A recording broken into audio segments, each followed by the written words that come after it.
Kindle won't turn on, or a black screen or a white screen or frozen. How do you fix this?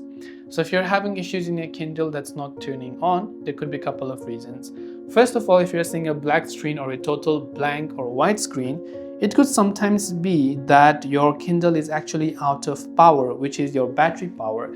So you have to make sure that there is charge in it. So if possible, you can just try to connect your Kindle to a charger. The ports will be at the bottom, and wait a couple of minutes to see if your Kindle turns back on, because sometimes the lack of battery power can indicate the setting and you might not be able to have to find that setting.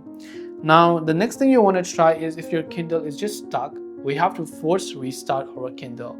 To force restart our Kindle, just locate the power button and press and hold on it for at least 20 to 30 seconds. So you want to press and hold on it to 20 to 30 seconds if it's not responding, and it will automatically force restart your Kindle, and that should most likely help you solve the problem. So I hope the video helped you out. If you have got any further questions, feel free to leave them down in the comments below.